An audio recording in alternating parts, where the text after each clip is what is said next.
오늘 읽은 말씀, 지난주에도 우리가 빌립보서를 생각했었는데 바울 사도가 어떻게 그렇게 기쁠 수 있었는가라고 하는 우리가 생각을 좀 했습니다. 오늘은 바울 사도는 어떻게 그렇게 자족할 수 있었는가를 잠시 생각하려고 합니다. 아주 유사한 말이고 아주 가까운 그런 뜻을 지니고 있는 말이지만은 바울 사도가 빌립보서 마지막 마감을 하는 사장에서 그 자신의 심경을 말하는 중에 나는 자족하는 비결을 배웠다, 그렇게 말씀하시잖아요. 이 자족이라는 단어, 제가 좀 찾아보니까 아우타르게스라는 이 단어는 신약에 딱 한 번 나와요. 이 자족에 가까운 단어는 굉장히 많이 있는데 여기에서 사용하는 단어는 특별히 이 단어를 선별해서 쓰실 때 구별되게 쓰지 않았나 그런 생각이 듭니다. 아우타르게스, 이 말은 자족, 또 우리가 그냥 우리말로 하면 만족, 그런 말일 수 있습니다. 대략 뜻은 만족, 그런 말인데 여기에서 말하려고 하는 이 단어가 아우타르게스를 사용하고 있는 가장 큰 이유는 낯선 단어를 통해서 그게 뭐지? 어떤 게 그런 거지? 이걸 생각하게 하는, 그런 잠시 생각하도록 만드는 그런 역할은 한다고 생각이 됩니다. 우리가 종종 그런 말 합니다. 내일 죽어도 여한이 없다. 기분 좋을 때 우리가 그렇게 말하죠.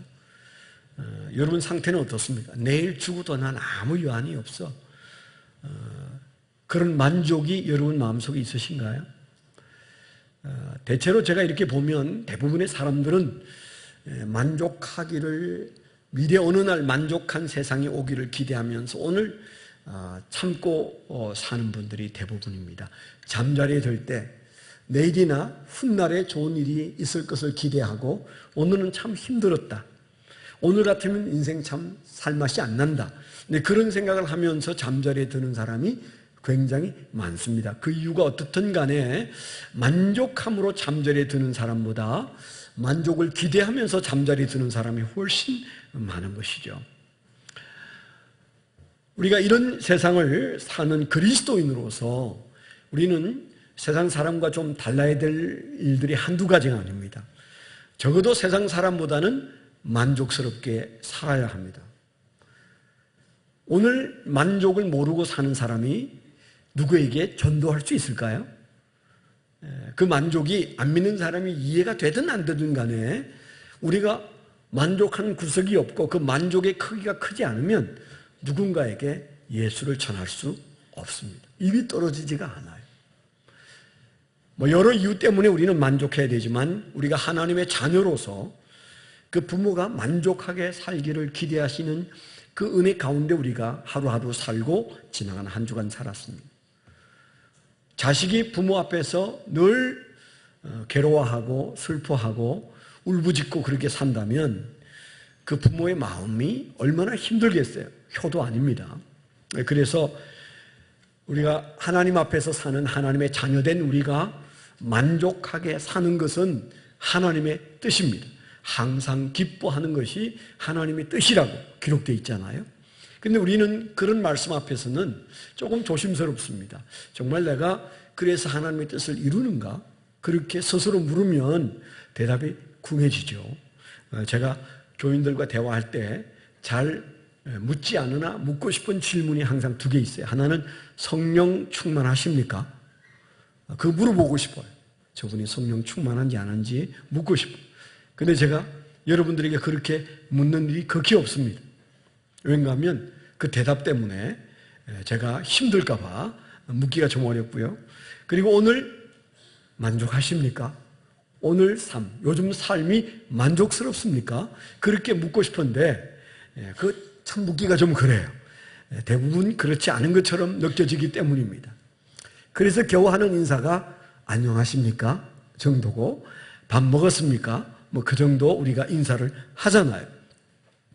하나님이 오늘 우리에게 묻고 싶은 질문이 있다면 너의 삶이 만족하냐?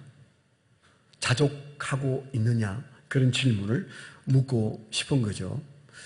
오늘 적어도 이 말씀을 하는 이 당사자는 만족하시오 이렇게 말하지 않고 스스로 나는 만족하다, 나는 자족하고 있다, 그런 말을 하고 있어요. 그 사람이 바울 사도고, 그 사람이 사형수고 감옥에 있고, 그리고 건강에 어려움이 있어서 질병과 씨름하고 있고, 인간관계도 굉장히 복잡하고 어려운 가운데 빠져 있다. 그를 죽이려고 하는 유대교 유대인들도 많고, 기독교인 중에도 그에 대해서 별 나쁜 소문을 다 퍼뜨려서 정말 감옥에 앉아서 변명도 할 수 없는, 그래서 인간관계 어렵고 건강 좋지 않고, 그리고 감옥에 앉아서 사형을 기다리는 그런 사람의 입장에서 그가 나는 만족스럽게 여긴다, 그렇게 말한다는 것은 좀 뭔가 우리가 받아들이기 좀 어렵습니다. 그래서 안 믿는 사람들은 전 중독이야, 중독. 종교 중독이야. 그렇게 보는 사람이 많아요. 제가 군대 훈련소에 들어가자마자 주일날 아침에 전령이 이제 집합을 시키는데 환자 집합 그랬어요. 환자 집합이라고 그러니까 저는 환자가 아니니까 앉아 있었더니 내무반장이 하는 말이, 야, 예수쟁이 말이야, 예수쟁이. 그 환자 아니야? 예수쟁이 나와. 그래가지고 제가 벌쩍 뛰어내렸다가 야전삽으로 20대 맞고 교회 간 일이 있습니다. 그때 제가 왜 예수쟁이가 환자일까? 이 부대에서는 환자로 통하더라고요. 환자 집합하면 예수쟁이 뛰어나오는 거야. 근데 그렇게 해서 그다음부터 늘 6주간을 마칠 때까지 수요일 저녁에 교회 가는 것, 주일 낮에 교회 갈 때 기독교인을 부를 때 꼭 환자 집합 그래요. 우리가 환자입니까? 왜 환자로 볼까요? 아니, 저 기쁜 일도 아닌데 기뻐하고, 좋은 일도 아닌데 기뻐하고, 아니, 저건 땅을 치고 괴로워해야 될 일인데 그것을 받아들이기도 하고, 참 받아들이기 어렵죠. 여기에는 부모가 돌아가셔서, 아버지가 돌아가셔서 아주 절망스러운 시간인데 예배 나온 분도 계시고, 남편이 돌아가셨는데 장례를 치르고 교회에 와서 앉아 계신 분도 있고, 어머니를 떠나보내고 장례를 치른 지 불과 얼마 안 됐는데 와서 앉아 계신 분도 있고, 지지난주에 죽을 뻔해서 병원에 119로 실려갔다가 겨우 퇴원해가지고 지금 여기 와서 앉아 계신 분도 있고, 또 조금 전에 아버지가 돌아가셨다는 소식을 듣고 병원으로 달려간 분들도 계십니다. 그런데 예수 믿는 사람들은 원망보다는 거기에서 감사거리를 얘기할 때가 대부분이죠. 그걸 어떻게 봐야 될까요? 안 믿는 사람이 볼 때는 환자야, 종교 중독자야, 그렇게 봅니다. 바울 사도는 우리가 볼 때도 그 참 이해하기 어려운 그런 만족을 표현하고 있습니다. 여기 이제 자족이라는 단어, 아우타르게스라는 단어는 그가 많은 것을 지니어서 생긴 만족이 아니에요. 그가 말하는 이 아우타르게스는 내가 받아들일 수 있다, 그 말이에요. 그러니까 이 만족은 그게 어떤 것이든 나는 소화해낼 수 있고, 그게 어떤 것이든 내가 그것을 받아들여서 이겨낼 수 있다, 그런 의미의 만족이에요. 그러니까 환경이 좋아서 만족하는 것은 누구나 할 수 있습니다. 여러분, 돈이 필요한데 돈이 있으면 만족하지 않겠습니까? 건강이 필요한데 건강이 주어지면 만족하지 않겠습니까? 그게 다 원하는 것을 가졌는데도 만족하지 않는다면 그건 심각합니다. 그런데 여기 바울 사도가 말하는 자족은 그런 것 없어도 만족하다는 겁니다. 그런 것 없어도 만족을 느끼면서 지금 살고 있다는 그 얘기를 하고 있으니까 참 간단한 얘기가 아닌 것이죠. 제가 23살 때 군대에 있을 때 저희 부대가 철책에 있다가 저 GOP에 있다가 이제 1년간 근무를 한 다음에 페바라고 하는 그 다음 그 전투선으로 물러나서 저희가 이런 봄부터 빵카를 산에다 짓고 있었어요. 저도 거기 텐트를 치고 같이 이제 빵카 짓는 병사들과 함께 이제 군대 생활을 텐트에서 하고 있는데, 오늘 아침에 일어나서 제가 큐티를 막 시작했는데 빌립보서 4장 11절에 있는 자족이라는 단어가 점점 가까이 크게 다가왔어요. 그리고 제 마음이 이 말씀 앞에서 꼼짝을 못했어요. 제가 단박에 느낀 것이 성령님께서 이 말씀을 깊이 생각하라고 하시는구나. 그래서 제가 이 말씀 앞에서 꼼짝을 못하고 그 말씀에 붙잡혔고요. 그때부터 이 말씀을 좋아하기 시작했어요. 세월이 얼마나 많이 흘렀습니까? 지금까지 저는 가장 좋아하는 말씀이란 그러면 빌립보서 4장 11절로 13절을 좋아한다고 말합니다. 결혼식 주례를 쓰면 성경을 선물하는데 거기에 항상 제가 빌립보서 4장 11절로 13절이라고 써놓습니다. 언젠가 그 성경 말씀을 들고 내게 찾아오기를 기대하면서 제가 그 성경 말씀을 거기다가 써놓습니다. 아직 한 사람도 그 성경 말씀 때문에 저에게 찾아온 사람은 없습니다만은 제가 거기다 왜 쓸까요? 내 인생을 변화시키고 제 인생을 진지하게 살게 만든 그 말씀이 23살 군대 생활하던 저에게 있었습니다. 바울 사도는 어떻게 저 환경에서 만족할 수 있었을까? 도무지 받아들이기 어려웠는데 성령께서 저에게 너가 그걸 배워내야 된다. 그런 말씀으로 주셔서 지금까지 그 말씀을 끼고 살지만 저는 이 말씀을 다 배우지 못했습니다. 설교하지만 이 말씀을 다 극복하고 나도 자족하는 사람이다. 이렇게 말하기 어려워요. 빌립보서를 쓸 때 바울 사도의 나이가 제 나이였어요. 지금 제 나이였어요. 그러면 그분이 성령의 인도하심을 받아서 썼지만은 자기에게 있는 경험을 쓴 거잖아요. 나는 자족하는 비결을 배웠다. 그렇게 말했으면 어느 정도 가까이 가야 되는데 솔직히 저는 이 말씀 앞에서 여전히 부끄럽습니다. 제가 이 말씀을 좋아해가지고 1979년 12월 11일 밤 11시 30분에 제주도에서 제 아내와 첫날 밤에 예배를 드리면서 제가 이 성경 말씀으로 설교를 했어요. 하나님께서 불을 주셔서 끝까지 설교를 못하고 도중에 멈췄지만은 제가 왜 그 신혼 첫날 밤에 이 말씀을 가지고 설교를 했을까요? 이 말씀은 제게 해결되지 않은 숙제와 같은 말씀이었어요. 부부로 살아가면서 이 말씀을 꿰뚫고 싶었어요. 우리 부부가 살아가면서 정말 바울 사도가 느꼈던 그 자족하는 비결을 배웠으면 좋겠다. 그런 마음이 제 마음에 가득해서 그날 밤에도 이 본문으로 제가 설교를 했었습니다. 오늘 이 자족하는 비결을 배웠다는 말씀에서 우리가 기억할 세 단어가 있어요. 자족이라는 단어, 그 다음에 비결이라는 단어, 배움이라는 단어. 11절에 보면 내가 궁핍함으로 말하는 것이 아니라 어떠한 형편이든지 나는 자족하기를 아우타르게스 자족하기를 뭐 했다고 그랬어요? 배웠노니 배웠다 그 말합니다.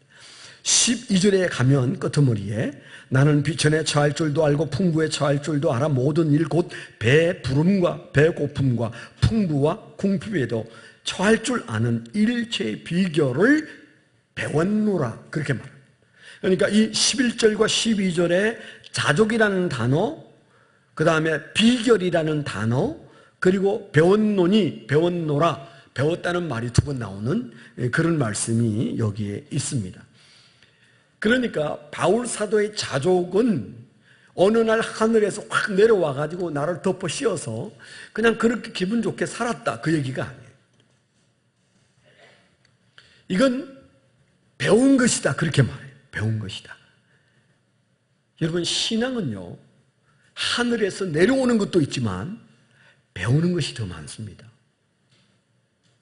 이게 중요한 얘기예요. 우리 한국 교회가 좀 이렇게 부실한 이유, 목사님들이 이렇게 자식에게 교회도 마치 사업처럼 물려주고 하는 이런 일부터 시작해가지고 교회 안에 이런저런 부끄러운 얘기들이 있는 가장 큰 이유는 저는 성도들의 신앙이 부실하기 때문이다. 그렇게 생각합니다. 저는 우리 교회에서 목회하면서 옛날이나 지금이나 엄청 조심하면서 목회합니다. 그래 보이지 않습니까? 아니 뭐 목사님 자기가 개척해가지고 지멋대로 하면서 무슨 조심한데 뭐 이런 분도 혹 계신지 모르겠는데 아니에요. 조심합니다. 성령 앞에서도 조심하고 교우 여러분 앞에도 조심합니다. 왜 그럴까요? 저분들이 말을 안 하고 있을 뿐이지 뭐든 다 분별하고 그리고 다 알고 있다. 제가 그걸 너무 잘 알기 때문입니다. 농담 하나 할까요? 개척한 지 3년 되었을 때 명성교회가 저희 건물로 이사 왔다고 그랬죠. 달의 뷔페 건물 4층에 있을 때 4층 상황이 좀 안 좋을 때입니다. 그 4층에 여호와 증인이 있고 4층에 안식교가 있고 4층에 침례교회가 있는 그런 상황에서 명성교회가 5층, 4층, 3층, 2층 그리고 지하까지 다 쓰게 됐어요. 그랬더니 여호와 증인이 도망을 갔어요. 안식교가 남아있고 아름다운 교회가 거기 남아있는데 바로 옆 칸이 비디오 예배실, 바로 골마루 건너편이 유치부실, 그 옆이 성가대 연습실 뭐 이래가지고 이제 4층을 다 명성교회가 점령하다시피 하고 있을 때 제 마음속에 한 가닥 희망이 있었어요. 야, 저기는 한 주에 스스로 등록하는 사람이 50명이 넘는데 혹 그 중에 한 명쯤은 하나님이 보내시거나 길을 못 찾아서 오거나 그래서 바로 한 발만 내디디면 우리 교회니까 들어오겠지? 뭐 크고 넓고 여름에는 시원하고 겨울에는 따뜻하고 목사도 젊고 잘생기고 학벌도 괜찮고 그러면 5층에서 예배 드리거나 그런 건 몰라도 4층에 비디오 예배 드릴 바에는 우리 교회 들어오겠지. 그렇게 생각하고 예배를 드렸어요. 1년 반 같이 있었거든요. 1년 반을 같이 있었는데 어떤 일이 벌어졌을까요? 단 한 명도 그래서 등록한 사람이 없어요. 그리고 모르고 들어왔다가도 끝까지 앉아서 예배 드린 사람이 없어요. 잘생긴 저를 보고는 너무 놀라가지고 그냥 막 벌떡 일어나서 나가요. 우리 교인들이 대부분 그때 계셨으니까 아시잖아요. 증인입니다. 그럴 때마다 저는 젊은 마음에 30대 중반의 마음에 억장이 무너졌어요. 도대체 왜 저러지? 끝까지 앉아서 예배 좀 드리고 가면 안 되나? 하나님이 좀 말려도 될 텐데 이제 그런 마음들이 많이 들었어요. 그때 제가 깨달은 목회의 중요한 인사이트가 뭔지 아세요? 교인들은 똑똑하구나. 1년 반 동안 어떻게 단 한 사람도 그렇게 해서 우리 교회에 와서 등록한 사람이 없느냐고. 진짜 없습니다. 없어요. 그때 제가 교인들은 똑똑해. 말 안 하고 다녀도 내가 어디 가서 앉아야 될지 어떤 교회 가야 할지 너무 잘 아는구나. 나 혼자 멍청했구나. 근데 그런 생각을 하면서부터 제 생각이 많이 바뀌었어요. 그래서요, 오늘날 우리가 신앙생활을 하는데 교인들이 나름대로 잘 아는 것은 사실입니다. 그런데 여러분 기억하세요. 어떻게 그 교회가 배우지 않고도 신앙을 하느냐.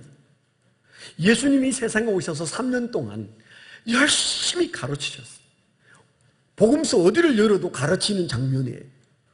오늘날 여러분 신앙은 배운 신앙인지 아닌지 여러분 스스로를 꼭 진단해 보셔야 합니다. 오늘 한국 교회는 이 부실한 가장 큰 이유 중에 하나는 안 배우고도 신앙생활을 할 수 있다고 믿는 사람들이 너무 많아요. 프로그램, 멋있는 프로그램, 감동을 주는 프로그램으로도 신앙은 가능하다고 생각합니다. 아니에요. 절대 가능하지 않습니다. 배우지 않으면 그 신앙생활 하는 것도 아닙니다. 물론 꼭 아름다운 교회가 하고 있는 멘토링이니 제자 훈련이니 삶 공부니 그런 거 꼭 해야 배우는 것만은 아니지만 적어도 그 정도는 해야 합니다. 적어도 잘 하는 게 아니에요. 적어도 그 정도는 가르치고 그 정도는 배워야 합니다.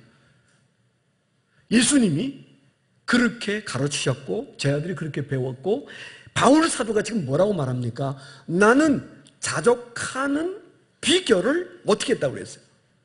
하나님께서 다운로드 시켜가지고 내가 어느 날 갑자기 그 불을 받아가지고 깨달은 신앙이 아니에요. 그는 자족하는 비결은 깨달은 신앙이 아니고 배운 신앙이다. 그렇게 말. 여러분 우리 신앙 안에 깨닫는 거 있습니다. 그런데 배우는 게 없으면 언제 넘어질지 몰라요. 정신 바짝 차려야 돼요. 정말입니다. 배우지 않으면 여러분 신앙은 그저 여기저기 귀동냥하고 예수 믿어야 돼요. 그 깨달음은 깊지 않고요. 그리고 작은 시험에도 넘어가게 돼 있어요. 사형수로도 자족하는 그런 신앙은 철저하게 뭐 하는 거라는 얘기를 하고 있습니까? 배워서 얻은 신앙이라고. 여러분 안에 배워서 땀 흘리고 배워서 눈물 뿌리고 배워서 무릎이 아프도록 여러분들이 기도하면서 배워서 얻은 신앙이 뭔지 그걸 여러분들이 파악하셔야 해요. 자족하는 경지는 배우는 데서부터 시작이 된다는 말을 오늘 우리에게 하고 있지 않습니까? 바울 사도는 나는 자족하는 것을 하나님께서 그저 주셔서 받은 것이 아니고 내가 어떻게 깨달은 것이 아니고 배워서 가졌기 때문에 뭐라고 말합니까? 이건 비결이다. 비결이다. 제가 어렸을 때 저희 어머님이 콩나물 장사했다고 그랬죠. 우리 어머님이 계산이 복잡하니까 막 애를 쓰셔요. 학교를 안 나오시고 한글은 교회에서 배우셨으니까 덧셈 뺄셈만 할 줄 아세요.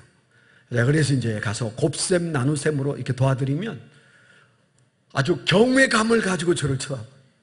어떻게 단박에 그게 나오냐 그렇게 좋아하셨어요. 왜 그럴까요? 우리 어머님은 돌아가실 때까지 곱셈 나눗셈 못하시고 가셨어요. 그 이유는 배우지 않았기 때문입니다. 뭘 안 배웠어요? 구구단을 안 배웠어요. 구구단. 네? 그 하찮은 계산법도 배우지 않으면 죽을 때까지 87세의 세상을 떠나도 못 써먹고 가는 거예요. 하물며 우리 신앙, 이 심오한 신앙의 오죽하면 비결이라고 그랬겠어요. 이 심오한 신앙에서 배우지 않으면 꿈도 못 꿀 신앙의 내용들이 너무 많다는 사실을 꼭 기억하세요. 그래서 저는 은퇴한 다음에도 담임 목사를 은퇴하지 목회 은퇴는 아니다. 하나님 부르실 때까지 나는 계속 배우고 가르쳐야 되겠다. 그런 마음을 오래전부터 가지고 있어요. 그래서 여러분들이 제가 은퇴한다고 해도 아무도 슬퍼하지 않아요. 여기 왔다 갔다 귀찮을 것 같은데 뭐 이제 그런 생각은 할지 몰라도 저는 1년에 하나씩 배워가고 있습니다. 제가 은퇴를 65세에 하겠다라는 결정을 한 때로부터 저는 제 심중에 1년에 하나씩 더 배운다. 그래서 열심히 배우고 있어요. 올해도 이제 자격증 생터 말씀사역원에서 제가 자격증을 취득했어요. 얼마나 어렵게 공부했는지 몰라요. 제 나이에 거기 와서 배우는 사람이 없어서 제가 대접받았다니까. 어르신 여기 앉으세요. 어르신이 기도하세요. 어느새 제가 목사님 사회에서도 어르신이 됐어요. 네. 저는 물들여서 아주 팔팔하다고 생각하는데 금방 알아보더라고요. 그래도 얼마나 행복해요. 이 나이에도 1년에 하나씩 배우겠다 내가. 배워서 잘 써먹을지는 몰라도 계속 배우겠다. 두고 보십시오. 앞으로도 계속 배우지 않나. 계속 배우려고 합니다. 저에게도 가르칠 게 많이 있어요. 그렇지만은 쉼없이 배우겠다. 그런 마음을 가지고 있는 이유는 우리가 배우고 가르치는 그 안에서 신앙이 연결어지고 그리고 놀라운 영적 세계로 들어갈 수 있기 때문에 저와 여러분의 신앙이 배우는 신앙이 되시기를 축원합니다. 그러면 바울 사도가 그 환경 속에서도 모든 것들을 만족스럽게 여기는 삶, 그 놀라운 비결을 어디서 어떻게 배웠을까? 그가 배운 신앙의 내용은 도대체 무엇일까? 이런 질문을 던지면 오늘 4장에서 4가지 정도를 우리가 발견할 수가 있습니다. 첫째는요, 비교하지 않는 것을 배워냈습니다. 비교의식을 그가 극복했어요. 우리가 살아가는 인생에서 가장 우리를 불행하게 하고 쫓기게 만드는 것이 뭐라고 생각하세요? 비교의식. 이건 우리가 태어나면서 달고 살아요. 아이로부터 노년에 이르기까지 정말 그 껌딱지에 안 떨어져. 목사에게도 안 떨어져. 시간이 많지 않지만 제가 생각난 예를 하나 들면 제가 신학교 다닐 때 목회 상담학 교수님이 목회하시는 분이 이제 오셔서 하는데 아주 훌륭한 분이 그런 얘기했어요. 여러분 당차 목회 나가면 많은 교회 갈등을 만나게 될 텐데 목사가 잘하면 갈등을 극복할 수 있는 것이 몇 가지 있습니다. 그 중에 좋은 차 타려고 하지 마시오. 그러면 갈등이 쑥 줄어듭니다. 그리고 사례금 그거 많이 받으려고 교인들과 신경전 벌이지 마세요. 그러면 갈등이 쑥 들어갑니다. 그랬어요.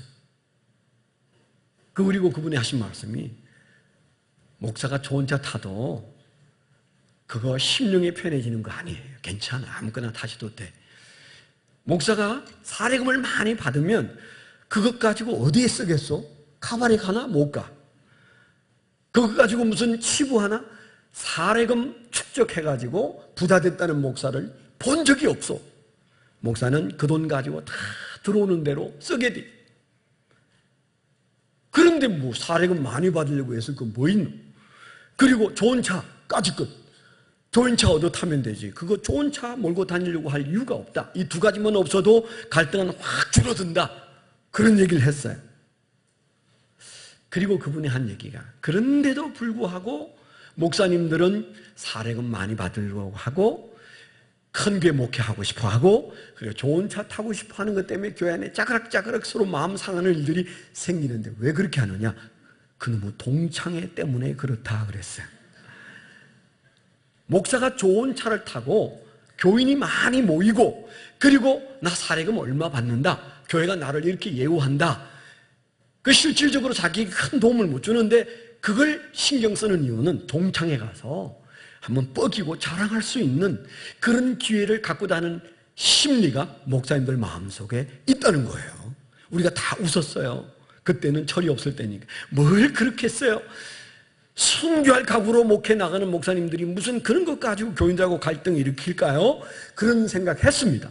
그런데 그 목사님 말씀이 다 틀린 말씀이 아니에요. 상당히 맞는 얘기.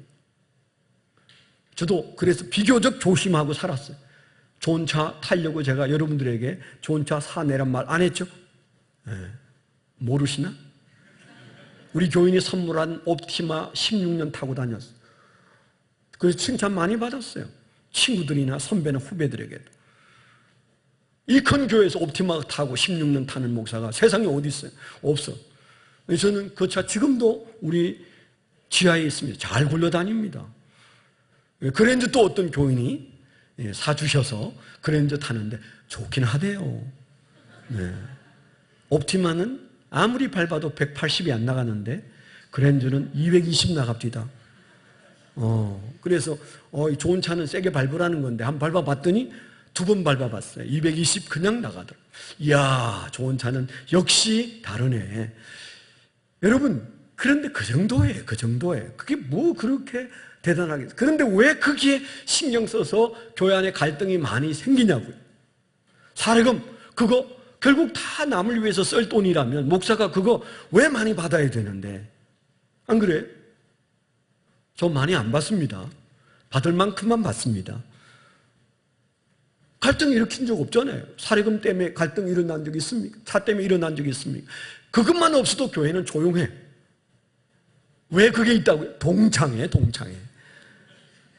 동기 목회자들에게 폼나게 좀 해보고 싶은 마음이 말 안 해도 사람 마음속에, 목회자의 마음속에도 있다는 거예요. 그 목사님의 얘기가 100%는 아니어도 꽤 맞는 말씀을 하셨다, 그런 생각이 듭니다. 어디에서 오는 거예요? 비교의식에서 오는 거예요. 사람은 이거 벗어버리기 어려워요. 저도 여러분도 마찬가지. 어느 정도는 우리가 그 안에서 살고 있습니다. 아마 죽을 때까지 어려울 거예요. 오늘 여러분 옷을 받고 입고 올 때도 좀 뭔가 여러분들이 비교의식 속에서 여러분 고르면서 왔을지도 몰라요. 어떤 사람은 헌금도 사람 눈치 보고 하는 사람도 있어요. 네?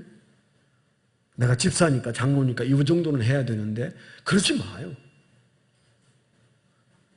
우리 교회는 비밀 유지가 잘 됩니다. 그래서 여러분이 헌금 얼마 했는지 관심 없어요, 교인들이. 그러니까 우리는 뭐 해야 돼요? 이 비교의식에서 자유해져야 자족할 수 있는데, 비교의식이 자족할 수 없도록 만든다는 사실을 꼭 기억하십시오. 근데 바울 사도는 도대체 이걸 어떻게 극복했을까요? 고린도후서 12장 1절부터 쭉 보면 거기에 그가 이런 말을 합니다. 내가 저 셋째 하늘에 올라갔는데, 삼청천에 올라갔는데 글로 표현할 수도 없고 말로 표현할 수 없는 그런 세상을 내가 보고 왔다 그랬어요. 그는 그때부터 비교할 게 아무것도 없었어요. 여러분, 우리가 예수 그냥 믿기 어렵습니다. 보거나 듣거나 아니면 믿거나 셋 중에 하나 하고 믿어야 여러분 자족할 수 있습니다. 세상에 남 가진 것 다 좀 해보고 싶은 마음이 왜 우리 마음속에 없습니까? 그걸 자제하면서 살려면 그보다 더 큰 것, 아무리 좋은 것도 필멸, 반드시 멸절할 것들 가운데서 영원히 멸망하지 않는 그 희한한 세계, 그 세계를 우리가 보거나 듣거나 말씀을 통하여 믿어야 돼요. 그래서 그게 현실에 있는 삶을 지그시 눌러서 우리 안에 비교하고 싶은 마음이, 비교 불가능한 그 가치가 우리 마음속에 오면 이 마음을 가라앉힐 수가 있는 거예요. 베드로 사도가 뭐라고 그랬어요? 베드로전서에 보면 당신들은 나처럼 변화산에서 변화된 예수님의 모습을 본 적도 없는데 어떻게 이렇게 예수를 잘 믿냐? 그렇게 칭찬했어요. 그 말은 무슨 말일까요? 그의 신앙에 지금 구동되고 있는 신앙의 중심에 변화산에서 초막 찍고 싶어 했던 베드로의 눈앞에 있었던 예수님의 모습이 상상할 수 없는 영광스러운 모습이었고, 그 모습을 본 다음부터는 그 마음속에 세상의 것들을 지그시 눌러줄 수 있는, 그거 있으면 좋고 없어도 괜찮아, 그런 마음이 그 마음속에 작동하고 있다는 얘기잖아요. 보이지 않는 영원함을 가슴에 품고 여러분 예수 믿습니까? 그거 없이는 예수 믿는 저와 여러분도 비교의식에서 빠져나올 수 없어요. 그래서 우리가 세상 사람들이 가지고 있는 의식을 가지게 됩니다. 나는 행복하기 위해서 다른 사람들이 가진 것들을 모조리 소유해야 된다. 그래서 점점 행복의 요소가 많아지고 있어요. 1년에 한 가지 극복했는데 1년 사이에 5가지 늘어났어. 가지고 싶은 게. 2년 돼서 3가지 해결했는데 가지고 싶은 것은 10가지로 늘어났어. 언제 행복해지십니까? 또 어떤 사람들은 가질 건 좀 가졌는데 인간관계가 힘들어. 왜 그렇습니까? 모든 사람이 나를 좋아해야 된다는 생각을 버리지 못해. 그 인기가 뭐 그렇게 대단한지, 그 인기 때문에 마음에 상처받고 우울증 걸리고 그렇게 살아요.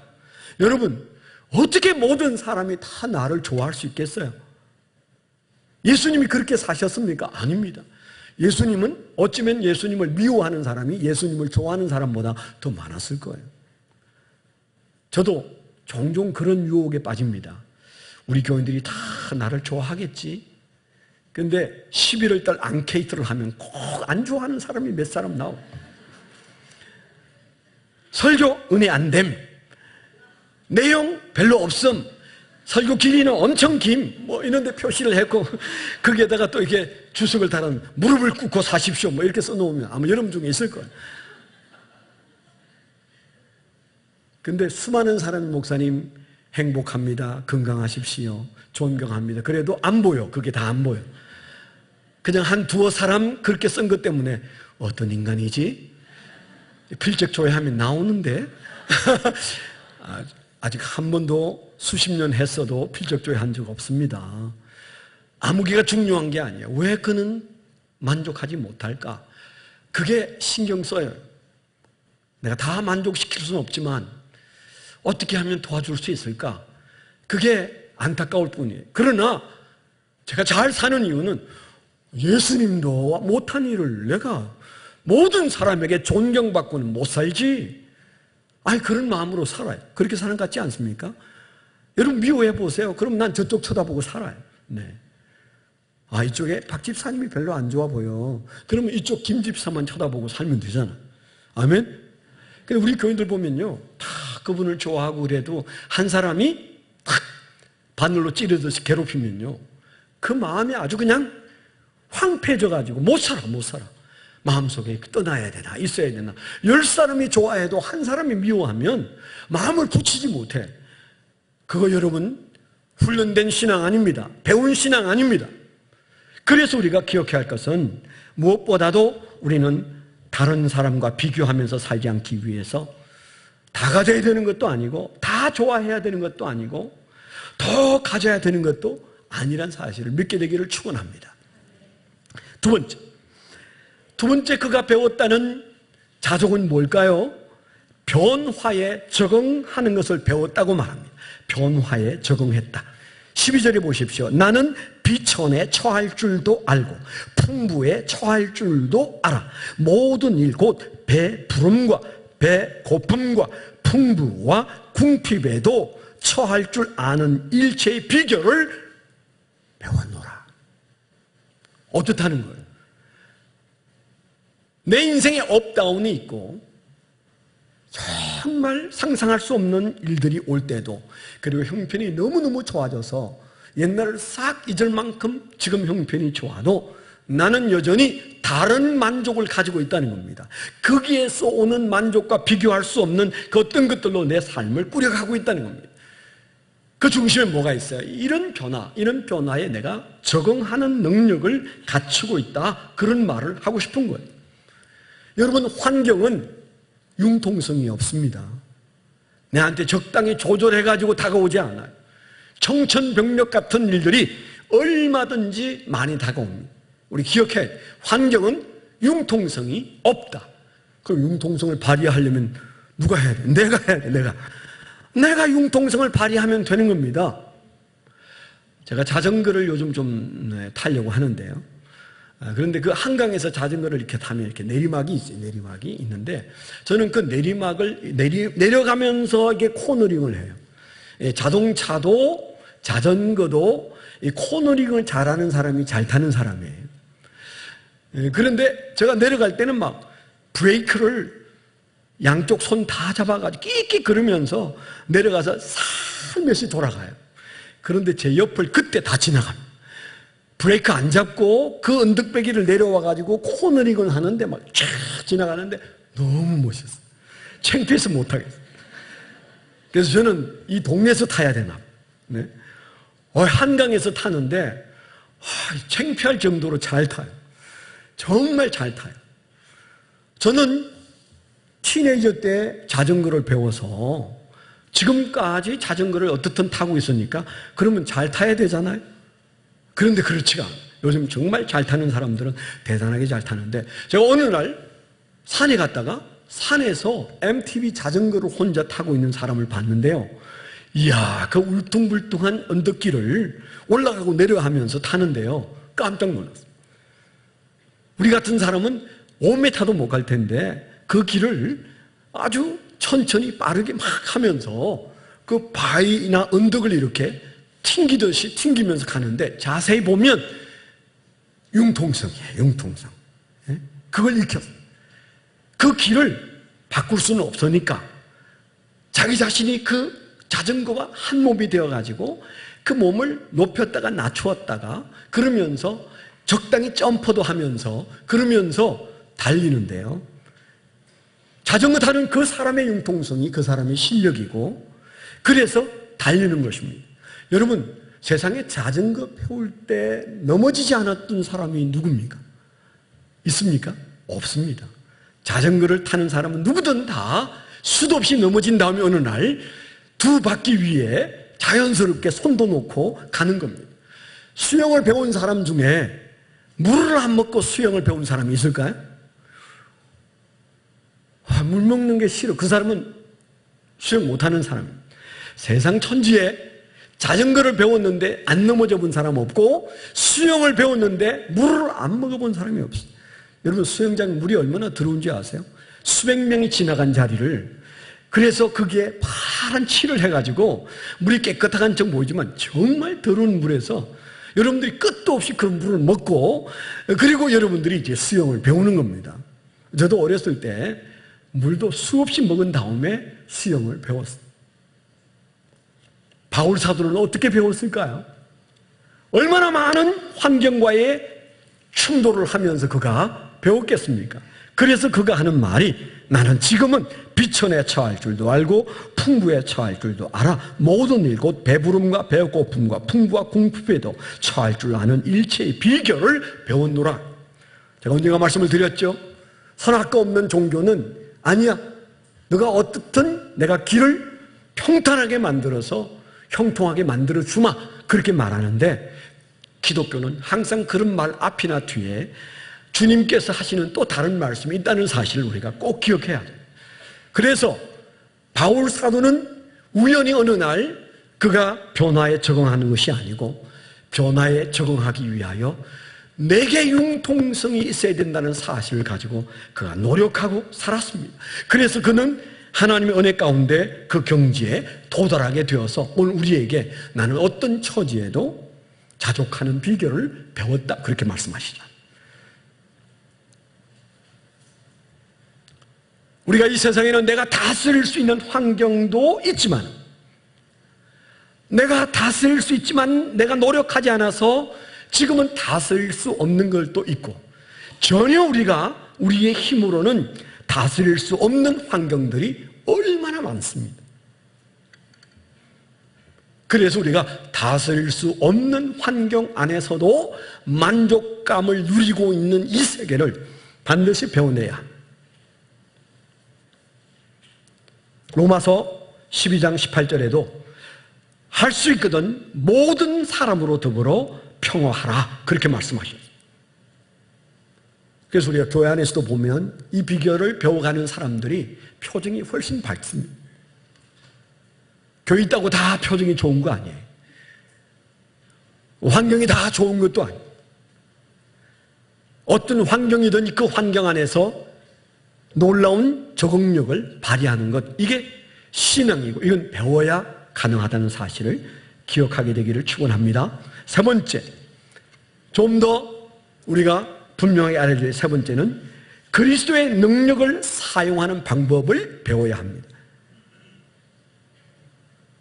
우리 마음속에 자족하는 비결을 배워가는 데 있어서 가장 중요한 첫 번째가 비교의식을 극복하는, 비교할 수 없는 대단한 것을 붙들고 살아야 되고, 그리고 우리가 어느 정도의 적응력을, 변화에 적응하는 적응력을 배워내야 하는데, 그러나 그것으로 충분하지 않습니다. 정말 우리에게 중요한 게 있다면 그리스도의 능력을 사용하는 방법을 배워내야 합니다. 오늘 말씀 13절 보세요. 내게 능력 주시는 자 안에서, 누구예요? 그리스도. 내게 능력 주시는 예수 안에서 내가 모든 것을 할 수 있느니라. 앞에만 읽으면 어우 돌을 많이 닦았구나 이렇게 생각할 수 있어요. 아닙니다. 바울 사도도 감옥에서도 자족할 수 있는 비결을 그가 뭐라고 말합니까? 내가 그리스도 안에 있는데 그 그리스도의 능력이 나와 함께 하는 한 나는 모든 것을 할 수 있다. 그럼 누구 능력으로 산다는 거예요? 그리스도의 능력으로 산다는 겁니다. 그리스도의 능력을 사용한다는 말입니다. 힘의 공급을 받는 외부 출처가 있다, 그 말을 하고 있는 거잖아요. 내가 가지고 있는 힘을 총동원해서 여러분의 당면한 문제들을 해결하려고 노력해 보셨습니까? 아니 그렇게 살잖아요. 어디까지 그게 해결점이라고 생각하세요? 그리스도인은 반드시 우리가 그리스도인으로 살려면 그리스도의 능력을 사용할 줄 알아야 돼요. 신앙이 얕을 때는 우리가 그렇게 말합니다. 예수 안에 오면 모든 것이 해결됩니다, 그렇게 말합니다. 그게 틀린 말은 아니지만은, 그런데 그러면 예수 믿으면 모든 문제가 사라지는가요? 신앙을 아는 분들은 노라고 말합니다. 아니 내가 예수 믿고는 훨씬 복잡해졌어. 예수 믿고는 옛날에는 다 될 줄 알았는데 안 되는 게 더 많은 것 같아. 예수 믿고 난 다음에 안 했던 물질 고생하는 사람 많고요. 예수 믿고 난 다음에 병이 안 걸려야 되는데 심각한 병 걸리는 사람도 많고요. 부도난 사람도 나오고요. 그런데 우리가 조금 들여다보면 이게 뭐야? 내가 예수 믿었기 때문에 하는 고생같이 여겨지는데, 내가 예수 믿지 않았더라면 몰랐을 일인데, 찾아오지 않았을 일 같은데, 내게 찾아온 것 같은데, 그렇게 생각되어지는 일들이 우리가 짐작이지만 들어있습니다. 들어있습니다. 저는 저 자신뿐만 아니라 우리 교인들이 사는 모습을 빤히 들여다보면 믿음 생활 좀 해보려면 마치 마가 끼듯이 어려운 일들이 생기는 분들이 있어요. 저분이 믿어보려고 하니까 어렵구나 이런 생각이 들 때가 한 번, 두 번이 아니에요. 그러니까 뭐 한다는 거예요? 예수 믿으면 내 모든 힘을 총동원해서 해도 해결이 안 되는 문제들이 생긴다는 거예요. 마음을 고쳐 먹어야 돼요. 예수 믿는 사람은 예수 믿는 즉시로부터 이제 내가 가진 모든 힘으로는 극복할 수 없는 세계로 들어와 버렸다. 나는 이제 예수 그리스도의 능력을 쓰지 않으면 안 되는 자리에 들어와 버렸다. 더 큰 문제, 더 큰 사역, 더 큰 인생의 일들을 만나게 되기 때문에 그건 내 힘으로는 안 되는 거예요. 바울 사도도 내게 능력 주시는 자 예수 안에서 내가 모든 것을 할 수 있다, 그렇게 말하잖아요. 분명히 그도 예수가 가진 능력을 사용한다고 말하고 있습니다. 우리가 잘 외우는 말씀, 하늘과 땅의 권세를 내게 주셨으니 그러므로 너희는 가라고 말씀하셨고 세상 끝날까지 너희와 항상 함께 하겠다고 말씀하신 분이 예수님이세요. 뭐 한다는 거예요? 내 능력 좀 쓰라, 그 말이잖아요. 왜 안 쓰시는데요? 만족한 삶을 이미 살고 있기 때문에 안 쓰십니까? 아니면 그 능력 가져와서 내 인생을 풍요하게 만들기에는 면목이 안 선다. 우리가 그런 마음 때문은 아닙니까? 지난주에 말씀을 드린 것처럼 믿음, 소망, 사랑이 기쁨의 중심에 있다고, 믿음의 수고가 있어야 기쁨도 온다고 말씀을 드렸잖아요. 그래서 바울 사도는 고린도후서 12장 9절에 뭐라고 그랬어요? 내가 진리를 깨닫고 나니까 내가 약할 때 그때 내게서 하나님의 능력이 나타나기 때문에 나는 내 약한 것을 자랑하기 시작했다, 그렇게 말해요. 대단하잖아요. 내가 약하지 않은 한 하나님의 능력이 내게 나타날 수가 없다는 겁니다. 그 능력 체험하려면 약한 구석이 있어야 된다는 말이죠. 그것을 가지고 울지 말고 그걸 가지고 기뻐하시고 그 약한 거기에 하나님의 능력이 나타나도록 예수 그리스도의 능력을 사용하는 방법을 찾게 되기를 축원합니다. 네 번째, 마지막 하나만 더 말씀을 드리면 또 한 가지 우리가 알아야 될 게 있습니다. 하나님은 풍성하셔서 내 필요를 채워주신다는 신뢰, 하나님에 대한 신뢰가 있어야 자족할 수 있어요. 믿는 구석이 있어야 자족합니다. 주머니에 돈이 떨어졌는데 여러분 만족할 수 있을까요? 난 그럴 것 같지가 않습니다. 여러분, 경제가 바닥이고 부도 났는데 자족할 수 있을까요? 그건 불가능하다고 생각합니다. 예수 믿어도 그건 힘들어요. 그럼 무슨 얘기하는 걸까요? 그래도 내 아버지는 풍족하시고 그분은 내 쓸 것을 채우시는 분이시다. 그분에 대하여 우리가 신뢰하고 있을 때 내 주머니에 없어도 믿는 구석이 있는 거죠. 빌립보서 4장 19절에 뭐라고 그랬습니까? 같이 한번 읽을까요? 4장 19절 시작. 나의 하나님이 그리스도 예수 안에서 영광 가운데 그 풍성한 대로 너희 모든 쓸 것을 채우시리라. 이 감옥에 있는 사람이 빌립보 교회 에바브로디도가 와서 먹을 것, 필요한 생필품 이런 거 사와서 그 교회가 지원하는 것을 실컷 받고 난 다음에 바울 사도가 하는 말입니다.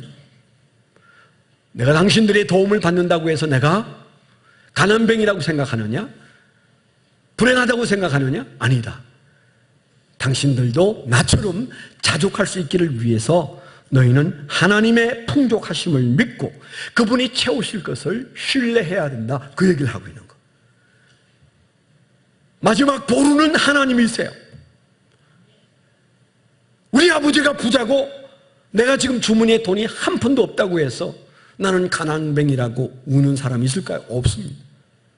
아버지가 부자인데, 아버지가 갑부인데 아들이 지금 내 주머니에 돈 없다고 우는 사람이 있을까요? 없습니다. 근데 왜 우리는 그렇게 삽니까? 아버지를 신뢰하지 못하기 때문입니다. 하나님의 풍요함이 믿음으로 우리 가슴 속에 없기 때문입니다. 하나님의 풍성하심과 우리의 쓸 것을 채우시는 분이심을 신뢰하는 신앙 가지면 여러분 없어도 자족할 수 있으세요. 그 신앙 이 여름에 배워내게 되기를 축원합니다. 요한복음 10장 10절에 예수님께서 하신 위대한 말씀. 도둑이 오는 것을 도둑질하고, 이 세상에 우리 앞에 얼마나 도둑이 많습니까? 우리의 삶을, 우리의 생애를 도둑질하는 것들이 얼마나 많아요. 도둑이 오는 것은 도둑질하고 죽이고 멸망시키려는 것뿐이, 내가 온 것은, 예수님이 하신 말씀, 내가 온 것은 양으로 생명을 얻게 하고 더 풍성히 얻게 하려는 것이라. 생명을 얻을 뿐만 아니고 풍성히 얻게 하는 그 길을 내시기 위하여 오셨다고 말씀하셨어요. 아까 성가대에서 시편 23편을 찬송하지 않았습니까? 참 은혜스러웠습니다. 제 마음속에. 그래, 다윗의 신앙이 부족함이 없다고 말하는 그의 신앙은 도대체 어디로부터 온 것인가? 그는 정말 위기와 위기 속에 살았는데도 그는 부족함이 없다고 시편 23편을 지은 이유가 뭐예요? 그의 삶의 백그라운드로 하나님이 목자로 계시기 때문이고, 나는 양이기 때문이다. 목자 있는 양은 밀림의 왕자 사자보다 더 안전합니다. 우리가 그렇게 살게 되기를 축원합니다. 기도하겠습니다. 그러하신 아버지 하나님, 오늘도 자족하는 비결을 우리에게 설득하는 귀한 말씀 앞에서 주여, 우리가 부족과 씨름하고 가난과 염려와 근심과 질병과 씨름하다가 자족하지 못하는 그리스도인으로 살 때가 많았음을 고백합니다.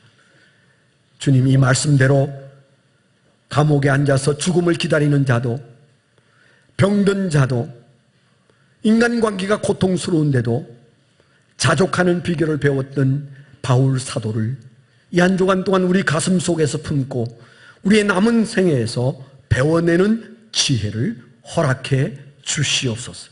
예수 그리스도의 이름으로 감사하며 기도드렸습니다. 아멘.